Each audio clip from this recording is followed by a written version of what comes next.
Hello everyone, welcome to TPR learning lab. जैसा कि आप सभी जानते हैं कि हम लोग एनसीईआरटी सीरीज को लेकर के आए थे, जिसमें पॉलिटी के क्लासेस आप मेरे साथ कवर कर रहे थे। मेरा नाम ठाकुर पूजा है और मेरे साथ आज आप अगले क्लास की एनसीईआरटी स्टार्ट करेंगे। पहले के क्लासेस में हमने क्लास 6 के पॉलिटी के एनसीईआरटी कंप्लीट कर लिए हैं। क्लास 7 का जो पॉलिटी का चैप्टर है वो हम लोग आज से स्टार्ट करेंगे, जिसमें पहला चैप्टर आज हम स्टार्ट करते हैं और उसमें देखते हैं कि क्या कुछ इंपॉर्टेंट हो सकता था। क्लास का जो नोट्स होगा वो आपको टेलीग्राम ग्रुप में मिल जाएगा। आप यहां से जाकर के ग्रुप को ज्वाइन कर लीजिएगा। हिंदी में नोट्स, इंग्लिश में नोट्स और मैंने जो अलग से प्रिपेयर किए हैं शॉर्टकट में, वो नोट्स भी वहीं पे टेलीग्राम चैनल पे ही मिल जाएगा। 6 to 12 एनसीईआरटी हम लोग कवर करेंगे, सारे सब्जेक्ट के। दोनों मीडियम में होगा अपना नोट्स और यहाँ पे टेलीग्राम पे मिल जाएगा जो भी नोट्स होगा वो। तो आइए स्टार्ट करते हैं। क्लास 7 हम लोग आज से स्टार्ट कर रहे थे, जिसमें अपना पहला चैप्टर है समानता, इक्वालिटी। इस चैप्टर में हम लोग समानता के इम्पोर्टेंस को समझेंगे, समानता किस प्रकार समाज में है या नहीं है उसको भी समझेंगे, समानता के लिए सरकार ने क्या कदम उठाए हैं, किस किस की हेल्प से हम लोग समानता स्थापित करने की कोशिश कर रहे हैं, किन किन चीजों में समानता होनी चाहिए, इन सभी पहलुओं को हम लोग यहाँ पे कवर करेंगे। तो आइए एक पीडीएफ का ओवरव्यू ले लेते हैं, फिर आप मेरे नोट्स से कवर करेंगे।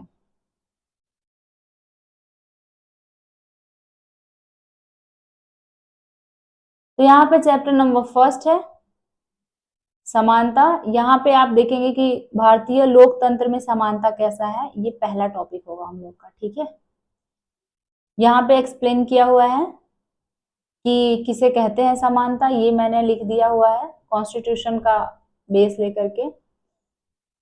कितने टाइप का यहाँ पे होता है समानता, इक्वालिटी, वो दिया हुआ है। ठीक है, यहाँ पे संविधान में जो है वो जो भी प्रावधान दिया गया है उसके हेल्प से सरकार कैसे कैसे समानता के लिए योजनाएं लेकर के आती हैं उसके बारे में दिया हुआ है। ठीक है, यहाँ पे सरकार की योजनाएं ही दी हुई हैं। इस पेज पे भी देख लीजिए, मिड डे मील के एग्जाम्पल्स को यहाँ पे समझाया हुआ है कि क्या क्या हेल्प हुआ था लाने की वजह से सरकार को। यहाँ पे बी आर अम्बेडकर का कुछ बातें लिखी गई हैं, जो वो कहते हैं कि आत्मसम्मान के साथ इंसान को जीना चाहिए, और आत्मसम्मान रिलेटेड टू समानता है यहाँ पे। ठीक है, तो हम यहाँ पे पहला टॉपिक जो है ये वाला देखेंगे, भारतीय लोकतंत्र में समानता। दूसरा जो टॉपिक है हम लोग सरकार ने क्या किया है वो देखेंगे। तीसरा जो टॉपिक है वो हम लोग ये देखेंगे, अन्य लोकतंत्रों में समानता के मुद्दे, मतलब बाकी देशों में क्या स्थिति है समानता की और क्या स्थिति को सुधारने के लिए क्या आंदोलन हुए हैं, उसके बारे में एक एग्जाम्पल के रूप में यहाँ पे हम लोग देखेंगे। मेरे नोट्स में ये सारे पॉइंट जो इम्पोर्टेंट थे मैंने मेंशन कर दिया है। चौथा चीज हम लोग यहाँ पे देखेंगे, ये जो संविधान का रेफरेंस लेकर के एक्सप्लेन किया है इसको कवर करेंगे। यहाँ पे लोकतंत्र की चुनौती जो दी हुई है वो अच्छे से दिया हुआ नहीं है, इसको नेक्स्ट चैप्टर में कवर किया गया है, तो हम लोग उसमें ही उसको कवर करेंगे। ठीक है, यहाँ अभ्यास आ गया, बट यहाँ अभ्यास में जो ये शब्द संकलन दिया हुआ है ना, ग्लोसरी, इसको हम लोग को कवर करना है। ठीक है, तो ये भी मेरे नोट्स में मैंने मेंशन कर दिया, मतलब जो कुछ भी इंपॉर्टेंट हो सकता था इस पूरे चैप्टर को सिर्फ 2 से 3 पेज में शॉर्ट नोट्स बना लिया है। अब हम उसके थ्रू इसको कवर करते हैं। तो आइए अब पीडीएफ के थ्रू देखते हैं हैंड रिटन जो नोट्स है उसको। यहाँ पे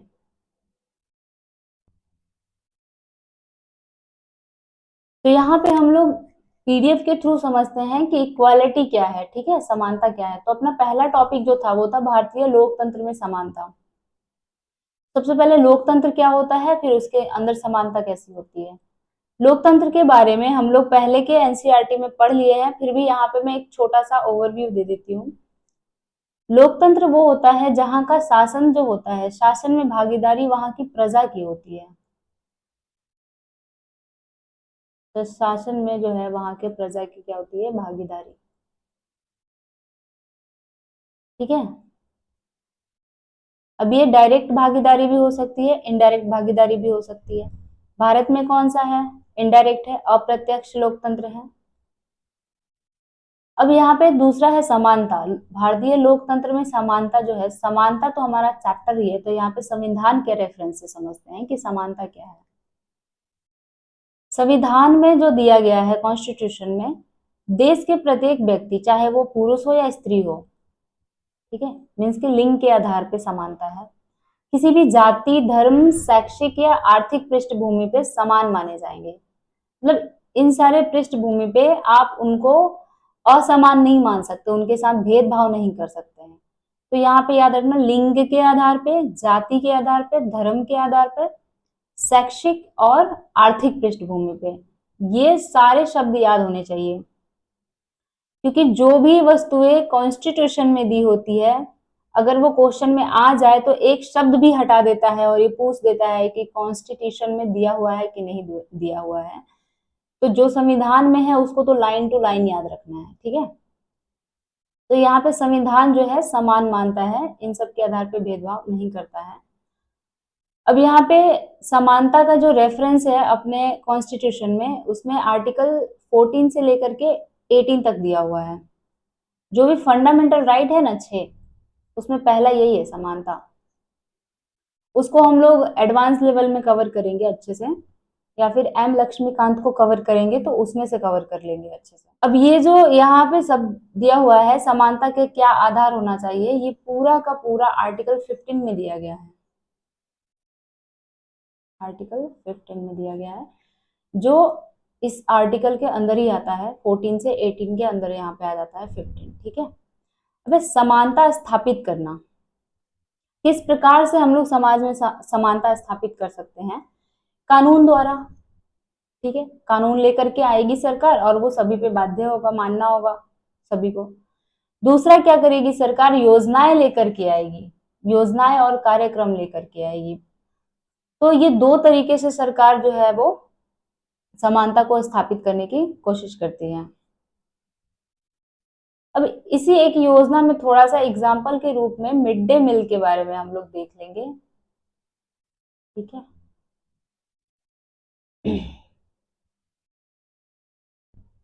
यहाँ पे हम लोग उसको देखेंगे एग्जाम्पल के रूप में। सबसे पहले जो है वो तमिलनाडु में लाई गई थी, उसके बाद फिर सुप्रीम कोर्ट ने बोला कि 6 महीने के अंदर अंदर सभी जगह पे ये लागू हो जाना चाहिए। और ये प्राथमिक स्कूल में लागू होता है, ठीक है, जो प्राइमरी स्कूल होते हैं। उसमें क्या बदलाव हुआ, स्कूलों में बच्चों की उपस्थिति ज्यादा होने लगी, ठीक है, और साथ में भोजन करने लगे। दूसरा जो है वो सब लोग साथ में बैठ करके भोजन करने लगे, मतलब किसी भी जाति का हो सब साथ में खाते थे। तीसरा जो है वो दलित महिलाओं को काम मिलने लगा, वहां पे खाना बनाने का या बर्तन धोने का काम। चौथा जो है वो भूखे विद्यार्थियों को भोजन मिलने लगी, जो भी सुबह बिना खाए स्कूल आ जाते थे उनके लिए भोजन मिलने लगी। या फिर ऐसा होता था जिनकी माएँ जो वर्किंग होती थी उनको काम छोड़ करके आना पड़ता था भोजन खिलाने के लिए, तो अब वो भी निश्चिंत है। तो यहाँ पे सरकार का प्रयास में एक छोटा सा एग्जाम्पल हम लोग देखें, इस प्रकार से सरकार जो है प्रयास करती है। अब अपना अगला जो टॉपिक है वो है संविधान का प्रावधान। समानता को स्थापित करने के लिए संविधान का प्रावधान, मीन्स कि अब सरकार ने तो ये सारी चीजें कर ली, कानून बना ली, योजनाएं लेकर के आ गई। अब संविधान में क्या प्रावधान दिया गया है, 4 प्रकार का प्रावधान अपने संविधान में दिया गया है। और फिर से संविधान आ गया तो इसकी सारी बातें याद रखनी होगी। पहला प्रावधान क्या है, कानून की दृष्टि से हर व्यक्ति समान है, सभी को समानता दी गई है, जो हमने वहां पे देखी लिंग के आधार पे। जाति, धर्म, जन्म स्थान, ये सब के आधार पे भेदभाव नहीं किया जाना चाहिए। शैक्षिक या आर्थिक पृष्ठभूमि के आधार पे, यहाँ पे जन्म स्थान, मूल वंश, ये सब कुछ आता है आर्टिकल 15 में। हम लोग देखेंगे आर्टिकल 15 का आगे रेफरेंस हम लोग देखेंगे क्या है। पहला प्रावधान आपने देख लिया, हर व्यक्ति समान है। दूसरा प्रावधान है वो है धर्म, जाति, वंश, जन्म स्थान, स्त्री, पुरुष, इन सब के आधार पे जो है भेदभाव नहीं हो सकता। ठीक है, ये शब्द याद रखना है, धर्म, जाति, वंश, जन्म स्थान, लिंग के आधार पे स्त्री पुरुष। तीसरा है वो है सार्वजनिक स्थानों पर समानता होनी चाहिए। जो पब्लिक प्लेस होते हैं ना, जैसे कि स्कूल हो गया, बस स्टेशन हो गया, जो कुएं होते हैं गांव में पानी भरने के लिए, सभी लोग जाते हैं वहां पे। जो नहाने के लिए स्नाना घाट होता है जहाँ सब लोग जाते हैं, तो वो सारे पब्लिक प्लेस, यहाँ पे मेट्रो हो गया, रेलवे स्टेशन हो गया, वहां पे आप भेदभाव नहीं कर सकते, वहां पे सभी के सभी समान माने जाएंगे। चौथी है वो है अस्पृश्यता का उन्मूलन, एबोलिशन ऑफ अनटचेबिलिटी। इसका आर्टिकल 7 में दिया हुआ है, देखेंगे हम लोग आगे। बट देखिए कि जो भी छुआछूत होता था उसको खत्म कर दिया गया है। तो इस प्रकार की जो है 4 प्रावधान कॉन्स्टिट्यूशन में दिया हुआ है, और ये चारों आपको याद रखना है। ठीक है, यहाँ पे हम लोग इसका एग्जाम्पल तो देख ही लिए थे। अब यहाँ पे समानता के रूप में दो अच्छी लाइनें दी हुई है। पहली है, हर व्यक्ति सम्मानजनक व्यवहार का अधिकारी है। ये आंसर राइटिंग में काम लग सकता है। सम्मानजनक व्यवहार सभी के साथ होना चाहिए, इक्वालिटी है, समानता। प्रजातंत्रीय समाज में समानता स्थापित करने के लिए प्रत्येक व्यक्ति, हर एक व्यक्ति और विभिन्न समाजों का सहयोग आवश्यक है। मीन्स कि जो प्रजातंत्रीय समाज होता है ना, जहाँ पे लोकतंत्र होता है, लोकतंत्र में सभी को सहयोग करना जरूरी है, एक एक व्यक्ति को और वहां के समाज को, तभी तो जाके समानता स्थापित हो पाएगी ना। अगर सिर्फ एक व्यक्ति कर रहा है बाकी नहीं कर रहे हैं तो नहीं हो पाएगी। क्या आज भी आपको हर जगह समानता देखने को मिलती है आपके समाज में, आपके आसपास? आप नोटिस करते होंगे कि नहीं। मिड डे मील भी अगर आ गया था तो ये सिर्फ उन्हीं कुछ स्कूलों में जहां पे गरीब बच्चे जाते हैं वहीं पे ये काम किया है। बाकी कुछ गरीब बच्चे जो बड़े स्कूलों में जाते हैं उनके साथ आज भी भेदभाव किया ही जाता है। तो यहाँ पे क्या है ना कि हर एक व्यक्ति और हर एक समाज की भागीदारी आवश्यक है, वरना समानता कभी भी पूर्ण रूप से स्थापित नहीं हो पाएगी।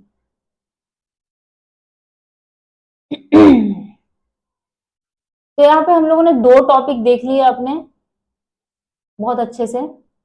पहला तो ये देखा हमने, भारतीय लोकतंत्र में समानता कैसी है, ठीक है। और दूसरे हमने ये देख लिए कि सरकार के जो भी ये प्रयास थे वो देख लिए। यहाँ पे हम लोगों ने देखा था संविधान में क्या प्रावधान है समानता को लेकर के। अब जो अपना तीसरा टॉपिक था ना वो ये था अन्य लोकतंत्रों में समानता के मुद्दे। भारत में तो आपने देख लिया कि समानता की क्या स्थिति है, ठीक है। कॉन्स्टिट्यूशन ने कितना प्रावधान दिया है, सरकार ने कितने काम किए हैं, और प्रत्येक समाज की और प्रत्येक व्यक्ति की भागीदारी भी आवश्यक है।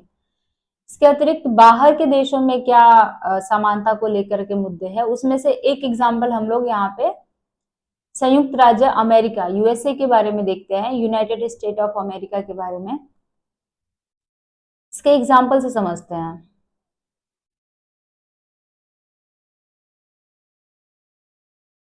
अमेरिका में जो अफ्रीकी अफ्रीकी अमेरिकन लोग हैं ना, जो है अफ्रीकी लेकिन अमेरिका में रहते हैं, जो इनके पूर्वज होंगे वो अफ्रीकी रहे होंगे या फिर किसी कारण से वो अमेरिका आ गए होंगे। तो जो अफ्रीकी अमेरिकन लोग होते हैं उनके साथ यूएसए में भेदभाव किया जाता है। ये लोग जो होते हैं वो गोरे होते हैं और ये लोग जो होते हैं वो काले होते हैं। तो इनके साथ जो है वो रंग के आधार पर भेदभाव किया जाता है।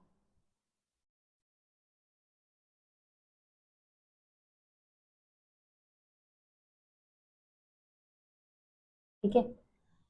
अब क्या हुआ कि 1950 में आंदोलन स्टार्ट हुआ, 1950 के लास्ट में स्टार्ट हुआ आंदोलन। वहां पे एक ये अफ्रीकी अमेरिकन महिला थी जिनका नाम था रोजा पार्क्स। वो एक बस में जा रही थी, तो वो दिन भर के काम से बहुत थकी हुई थी।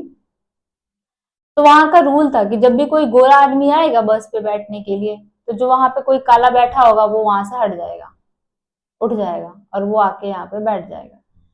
पर ये रोजा पार्क जो थी वो अफ्रीकी अमेरिकन थी, दिन भर के काम से थक गई थी और वो जो है वो सीट पे बैठी हुई थी। अब यहाँ से कोई आया हटाने, वो नहीं हटी, मना कर दिया हटने से। और उसके बाद स्टार्ट हो गया ये आंदोलन वहां पे। उसका नाम है नागरिक अधिकार आंदोलन, सिविल राइट्स मूवमेंट। ये आंदोलन इतना ज्यादा हुआ कि वहां पे एक एक्ट लागू किया गया जो 1964 में आया, नागरिक अधिकार अधिनियम। ठीक है, नागरिक अधिकार अधिनियम आ गया, सिविल राइट्स एक्ट 1964 में, जिसमें क्या प्रावधान लाया गया? उसमें यह प्रावधान लाया गया कि नस्ल के आधार पे, धर्म के आधार पे और राष्ट्रीय मूल के आधार पर भेदभाव का निषेध कर दिया गया, भेदभाव नहीं किया जाएगा। तो इस प्रकार अपना जो चैप्टर का पूरा सार था, तीनों टॉपिक हम लोगों ने कवर कर लिया है। चौथा और पांचवा टॉपिक जो था हम लोग का छोटा छोटा एक पीडीएफ दिया गया था, वहां से हमको समझना है। ठीक है, तो अब आइए चौथे टॉपिक को देखते हैं। यहाँ पे अपना चौथा था कि संविधान में जो अनुच्छेद 15 दिया गया ना, आर्टिकल 15, उसके बारे में क्या लिखा गया है, उसका एक अंश दिया हुआ है यहाँ पे थोड़ा सा, कि धर्म, मूलवंश, जाति, लिंग या जन्म स्थान के आधार पे जो है वो भेदभाव नहीं किया जाएगा, विभेद का प्रतिषेध। ठीक है, ये लाइन टू लाइन याद रहना चाहिए, मैं हर बार कह रही हूँ, इसको याद रखिए। धर्म, मूल, जाति, जन्म स्थान या लिंग के आधार पे। ठीक है, इन आधार पे भेदभाव नहीं होना चाहिए। यहाँ पे उसको एक्सप्लेन किया है कि राज्य किसी नागरिक के विरुद्ध केवल धर्म, मूलवंश, जाति, लिंग, जन्म स्थान इनमें से किसी भी आधार पर भेदभाव नहीं करेगा। ये पहला हो गया। दूसरा यहाँ पे दिया गया है कि कोई नागरिक केवल धर्म, मूलवंश, जाति, लिंग, स्थान इनमें से किसी भी आधार पर सार्वजनिक स्थान पे जा सकता है, दुकानों में, जो हम लोगों ने देखा वहां पे जो 4 प्रावधान दिया गया था ना, उसमें से ही है ये भी। ठीक है, वहां पे जाने के लिए मना नहीं कर सकते इनको, शर्तों के अधीन नहीं होगा। मतलब अगर पब्लिक प्लेस पे आपको कोई परेशान कर रहा है, मतलब ऐसा कह रहा है कि सिर्फ मेरा ही अधिकार है, पहले मैं ही नहाऊंगा, तो वो उसकी जो बातें हैं वो नहीं मानी जाएगी। वहां पे सब लोग एक साथ नहा सकते हैं, स्नाना घाट है वो, सभी के लिए समान है।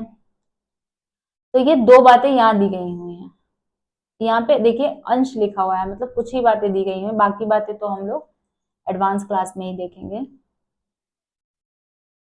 यहाँ पे इंग्लिश में दिया गया हुआ है 15 कॉन्स्टिट्यूशन, पहला, दूसरा, religion, race, caste, sex, place of birth और एनी ऑफ देम। ठीक है, दूसरा भी वही है, रेस्टोरेंट, होटल, पब्लिक एंटरटेनमेंट, इन सभी जगहों पे थैंक्स बाथिंग है। ठीक है, भेदभाव नहीं किया जाएगा। अब जो पांचवा था वो था ये शब्द संकलन जो था। कुछ शब्द दिए गए हैं यहाँ पे जो आगे के क्लासेस में काम आएंगे समझने के लिए टॉपिक को, तो इन शब्दों को समझना जरूरी है। जिसमें से पहला शब्द है आपका सार्वभौमिक वयस्क मताधिकार। इसका मतलब क्या होता है सार्वभौमिक वयस्क मताधिकार का? कोई भी व्यक्ति जो 18 ईयर का हो गया है या 18 प्लस हो गया है, जो क्या कर सकता है, वोटिंग कर सकता है, जिसको वोटिंग करने का अधिकार है, उसको क्या बोलते हैं, सार्वभौमिक वयस्क मताधिकार। यह लोकतंत्रीय समाज का अत्यंत महत्वपूर्ण पहलू है।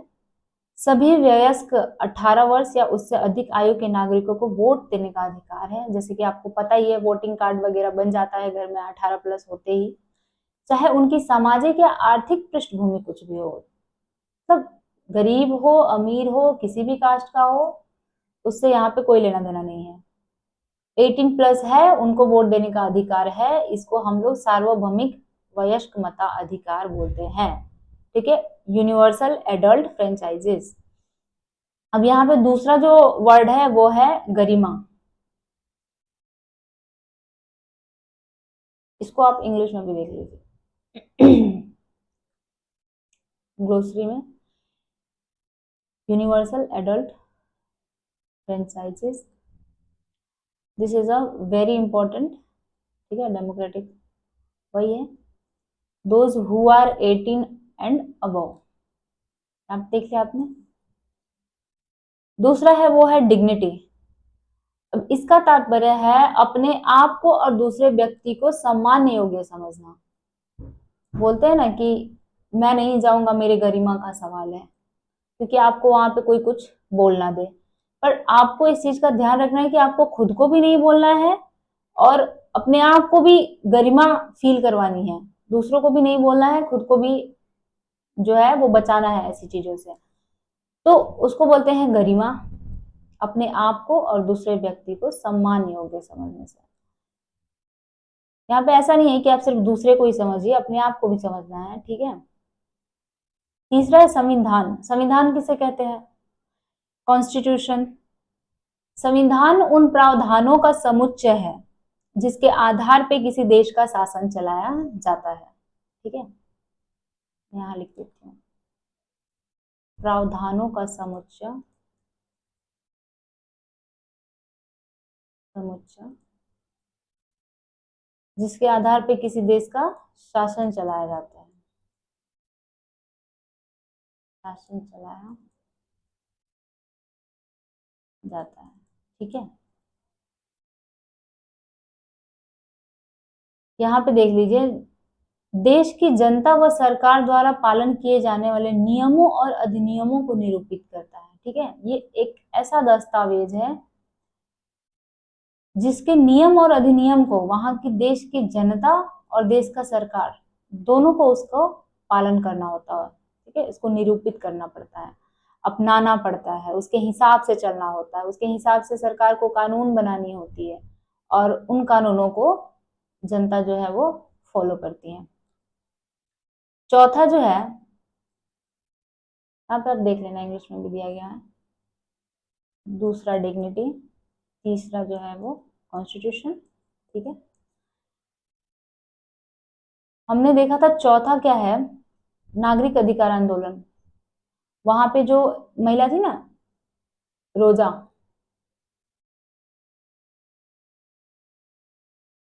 ये रही ना, रोजा पार्क के बारे में हम लोग देखा था। उन्होंने ही तो स्टार्ट किया था ना, उन्होंने विरोध किया अपने अधिकार के लिए और फिर ये आंदोलन स्टार्ट हुआ था, सिविल राइट्स मूवमेंट। यहाँ पे देखिए 1950 में स्टार्ट हुआ, जिसमें अफ्रीकी अमेरिकन लोगों ने नस्लगत भेदभाव को समाप्त करने और समान अधिकारों की मांग की, और उनको मिला भी था। 1964 में प्रावधान आया था। तो इस प्रकार खत्म हो गया अपना चैप्टर नंबर, यहाँ पे देख लीजिए इंग्लिश में। ठीक है, खत्म। तो हमने पांचों टॉपिक कवर कर लिया। एक बार ओवरव्यू देख लेते हैं क्या क्या हम लोगों ने कवर किया है आज। पहला हम लोगों ने ये कवर किया, भारतीय लोकतंत्र में समानता क्या है। संविधान का प्रावधान क्या है। तीसरा हम लोगों ने देखा कि सरकार की तरफ से क्या प्रयास किए गए थे। ठीक है, सरकार का जो प्रयास है वो, और भी बहुत सारे प्रयास किए हैं सरकार ने, ये एक एग्जाम्पल के रूप में था कि मतलब सरकार भी प्रयास करती है समानता को स्थापित करने के लिए। तीसरा हम लोगों ने देखा था कि जो बाकी के देश है वहां पे समानता के क्या मुद्दे हैं वो। चौथा हम लोगों ने यहाँ पे देख लिया था, संविधान में थोड़ा सा आर्टिकल 15 के बारे में जो लिखा है वो यहाँ पे देख लिया। और यहाँ पे हम लोगों ने शब्द संकलन जो है वो पांचवा टॉपिक देख लिया। ठीक है, ग्लोसरी। यहाँ पे हो गया चैप्टर समाप्त। अब पीडीएफ में हम लोगों ने जो देखा था ना कि कौन से 5 टॉपिक कवर करने हैं, एक बार हम लोग मैच कर लेते हैं कि कुछ छूटा तो नहीं है वहां से। तो हम लोग चलते हैं एक बार ओरिजिनल पीडीएफ में और वहां पे मैच कर लेते हैं। हम्म,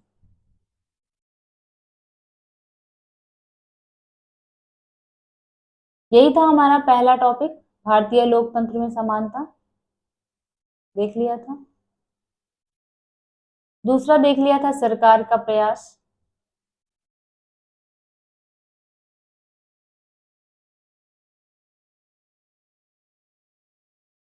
यहाँ पे जो है वो तीसरा देख लिया हमने, समानता के क्या मुद्दे रहे थे। ये रही रोजा पार्क, जिन्होंने इस आंदोलन को एक रूप दिया। और ये जो चौथा था, आर्टिकल 15 का रेफरेंस, और ये जो पांचवा था, ये है पांचवा। ठीक है, शब्द संकलन। तो यहाँ पे होता है चैप्टर कंप्लीट। सारे इंपॉर्टेंट टॉपिक्स को मैंने शॉर्ट वे में नोट्स में मेंशन कर दिया है। वो नोट्स और ये पीडीएफ और इंग्लिश पीडीएफ, ये तीनों चीज मैं टेलीग्राम ग्रुप में भेज दूंगी, आप उसको ज्वाइन कर लीजिए और वहां से आप लोगों को सारे पीडीएफ मिल जाएंगे। तो मिलते हैं नेक्स्ट वीडियो में चैप्टर नंबर 2 के साथ। तब तक के लिए धन्यवाद। Thank you.